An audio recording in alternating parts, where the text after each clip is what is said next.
Good evening, everyone. Today is September 25th, 2012, about 9:30 at night. Today I had my doctor's visit. I had my CT scan yesterday, and today they kind of went over the results, and actually I got a new doctor up at the Huntsman after my old doctor fired me.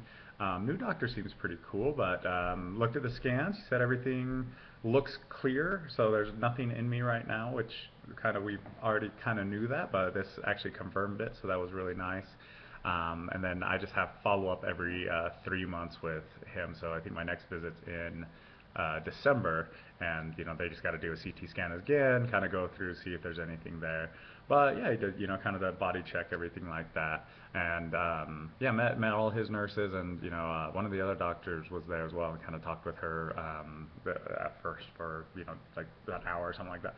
One thing that really struggled was we got there at 1 o'clock, and I had to do labs, so I did labs, so they drew blood, and then we sat in the doctor's office for like 45 minutes before anyone came in, and then it wasn't even our doctor, it was a different doctor that just talked with us for about 45 minutes, and then we waited like another 15 minutes for our doctor to come in, and then when he got there, we were there for another 45 minutes, and so we were literally at the hospital from about probably 12:45 to about 5.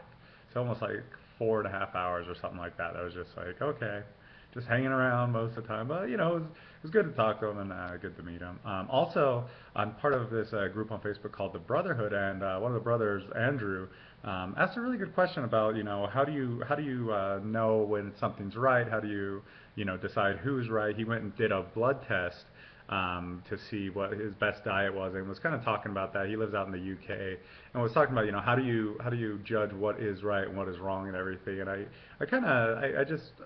after thinking about it, I really just put on there, and I'll put my response below, and I'll try and get his question on there as well, so you guys can see it. But at the end, I just said, who cares about the test? Who cares who says that you should change your life somehow or anything like that? If it's a bum on the street, if it's me, if it's a doctor, if it's anyone, who cares who tells you? It doesn't matter about the test. It doesn't matter about the method. It doesn't matter about anything of that. Look at the result. Look at the thing they suggested, and see if that's right or wrong.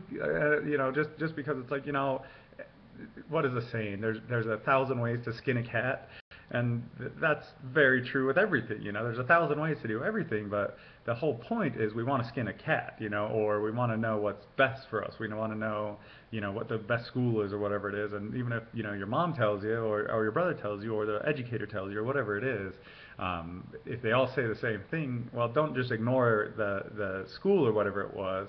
Look at the school, because even if it was a bum on the street or your brother or whatever, because maybe that school is the best.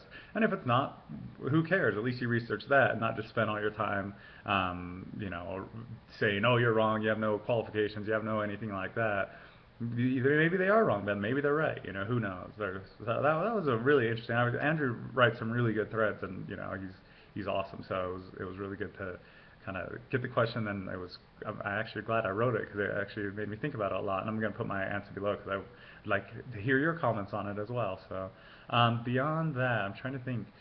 I'm reading that book. I'm almost finished with that the Cancer Winner one by that Jacqueline Davis. Still pretty good. I really like it. It's day and I think I'm just barely finishing up. I'm about done with it. She's just kind of going through like what she did, and she followed the Garrison therapy and what she did on a daily basis, and her routine and everything like that. And she did have like stage 4 melanoma and tumors all over her body and all this other stuff, and she didn't do any chemo, any radiation, and that's what she wrote the book, and that's kind of her story. So it's very interesting. She was really politically active in anti-feminism of all things. She was part of the ERA, which was like or against the ERA, which is the Equal Rights Association or something like that, and she would speak on like the political panels against feminism, and taking away from the female being she's really religious, so like the female being the man's support and being home and cooking and all that, and she had a huge following, was a prominent member of it for a while. So very interesting book, and interesting lady, really interesting lady, and very cool to see how she dealt with cancer, everything like that. And then I had another thought, but it just slipped my mind. So, yeah, I think that is about all. I hope everyone had a good Tuesday, and have a great rest of the week. We'll talk to you guys soon. Peace.